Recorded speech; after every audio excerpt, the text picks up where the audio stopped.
Mapagpalang araw ka-hobby, welcome back sa hobby ni Daddy. Ito si Thor, kasama ko siya. Malaki na siya mula dun sa video na pinakita ko sa inyo na kinuha ko siya na 21 days old pa lang. Ngayon, nasa January 29 siya pinanganak eh. So, nasa 2 months, mahigit na siya. Yung edad niya, no, nasa 2 months old. At, yun ang pag-uusapan natin. Kung paano ba tayo magpaparami ng ganitong uri ng mga ibon. Mga Indian ringneck, no? Pero, bago tayo magsimula, humingi ako ng support sa inyo. Huwag niyo pong kalimutang mag-subscribe sa channel natin. At i-turn on nyo po ang inyong mga notification bell para updated kayo tuwing mag-upload tayo ng video tungkol sa pag-aalaga ng iba't ibang uri ng ibon, no? Pagpaparami, preparation sa breeding proper, medication, mga technique at method na ginagawa natin sa management, mutation, at iba pang topic tungkol sa pag-aalaga ng iba't ibang uri ng ibon. Medyo magulo yung ating ibunan ngayon, no? Magkakadikit kasi may ginagawa tayo yung bagong cage natin, nilalagyan natin ng tuntungan. Kaya medyo magulo yung ating ibunan, kaya pagpasensyahan nyo muna. Medyo mas maingay ngayon dahil dikit-dikit yung kulungan natin at malapit tayo sa mga ibon na sumisigaw. Okay? So, umpisahan natin. Ano ba ang Indian ringneck? Ang Indian ringneck po ay hindi endemic sa Pilipinas, no? Ito mga ibon na to, lumalaki sila hanggang 45 cm from head to tail, no?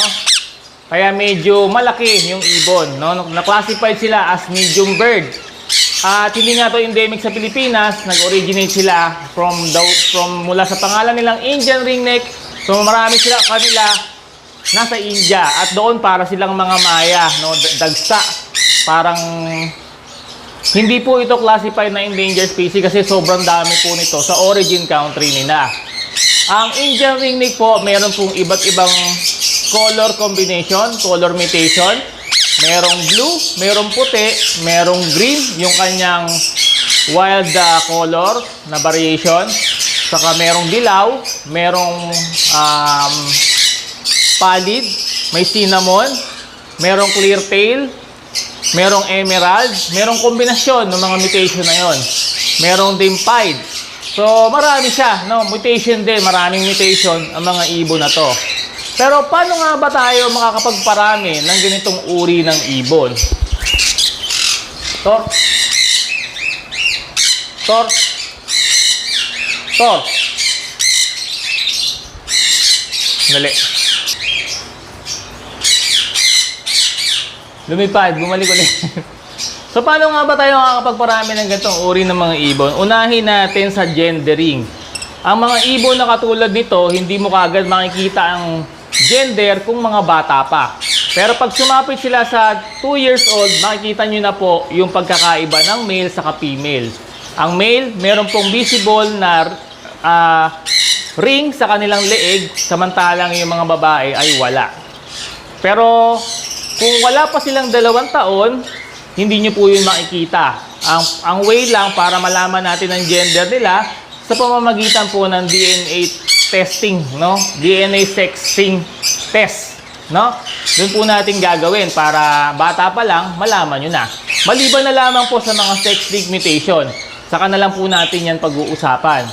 At para malaman para ma-sure natin yung parisan natin ay babae at lalaki, i-gender test natin or kumuha tayo ng 2-year-old para kitang na natin na visible yung male saka female doon sa ating parisan. So magsishare tayo ngayon ng ating kaalaman tungkol sa pagpaparami ng ganitong ibon. Na may karanasan na ba tayo? Sapat na ba ang karanasan natin para magbahagi kung paano paramihin ang ganitong uri ng ibon? So panoorin nyo po itong video natin at sisilipin natin yung mga pugad ng ating mga alagang Indian ringneck dito sa ating ibunan. So ayan, sama natin si Thor. Ikutin natin yung mga ibunan, yung mga pugad ng Indian ringneck natin. Unahin natin dito. Wala ako ng bangko.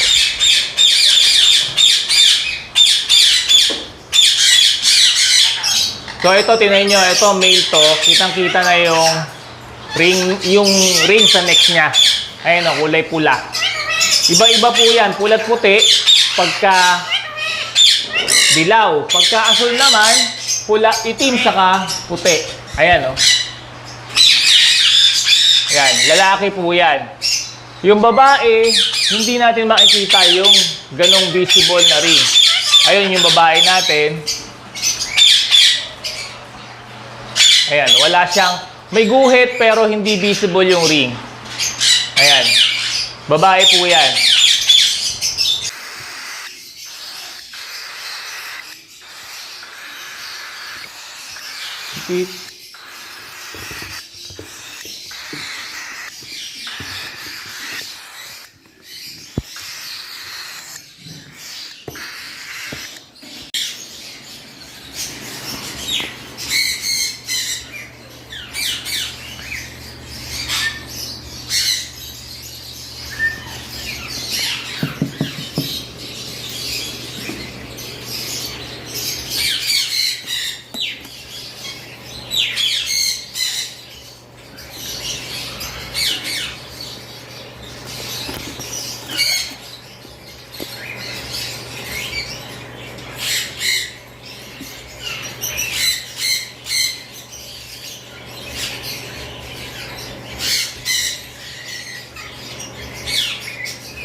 So mula doon sa karanasan natin sa pagpaparami, no, pagbibreed ng ganitong ibon, paano ba yung ating mga application na ginagawa?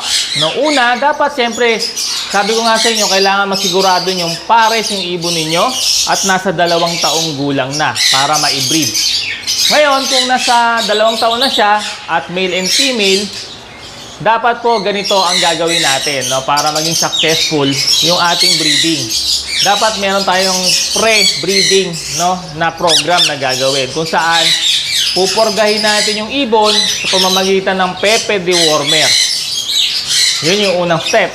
Then, gagawin natin, mag-a-apply tayo ng, magpapalipas tayo ng 3 days or 5 days, mag-a-apply naman tayo ng bacterial flushing.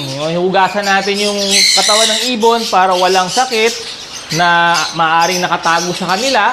Gagamit tayo ng Premoxil powder sa bacterial flushing. Pagkatapos niyan, pwede natin sabayan ng pagpapaligo using Triple X shampoo, no? Yan po yung mga product na ginagamit natin. Yan po yung pre-conditioning stage na gagawin natin. Pagkatapos po nun na nagawa na natin yan, no, ilalagay na natin sila sa breeding cage. Anong klaseng breeding cage ang gagamitin natin? Pwede tayong gumamit ng 2x2x4 feet na mga kulungan. Pwede ring mas malalaki doon, no? Pwede rin tayong gumamit ng double cage lang na 17 by 30 inches lang. Yun po yung minimalist na breeding cage na ginagamit ko. At may proof tayo, nakakapagpaanak tayo doon. Sa pugad naman, pwede tayong gumamit ng 12 by 18 or 14 by 16 or 14 by 24 or 16 by 24, no? Pwede po yun.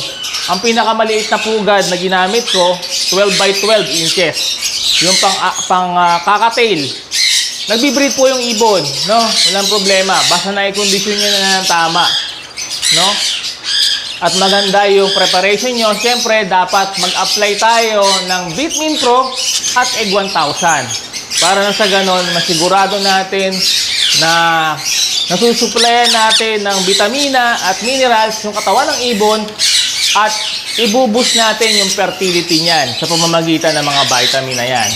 Yan pong mga product na ginagamit natin ay gawa ng Prima Animal Health, gawa ng Battlecock, gawa ng Pharmabet.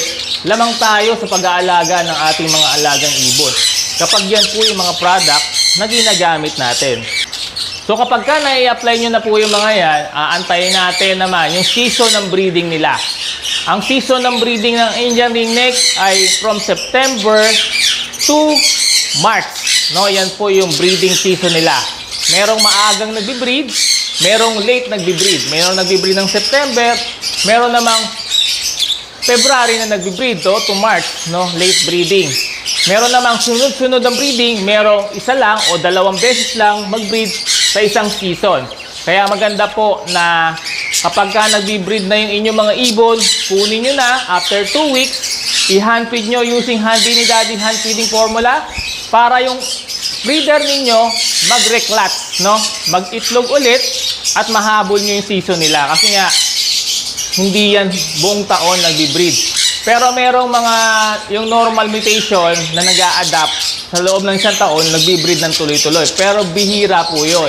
Karaniwan po sa mga Indian Ringneck na katulad nito ay seasonal breeding, no? Seasonal sila nagbi-breed. Kaya samantalahin natin habang nasa season sila ng breeding, i-handfeed po natin yung mga anak para na sa ganon, tuloy-tuloy na mag-itlog. Habang season po nila, mag-iitlog po yan at mag-aanak. Mamamaximize natin yung breeding season nila. Marami tayong makukuhang babies nila.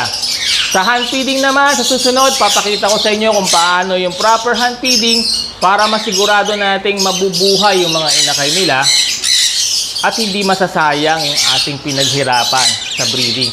Kung meron pa kayong mga additional na katanungan tungkol sa breeding ng mga Indian Ringneck, i-comment nyo lamang po sa video natin. At kung na-inform kayo o nakatulong ang video na to, huwag niyo pong kalimutang suportahan ang channel natin. I-share niyo po sa iba yung ating mga vlog, yung ating mga informative video para sa ganon marami tayong matulungan na ating mga kahabi sa larangan ng pag-iibon.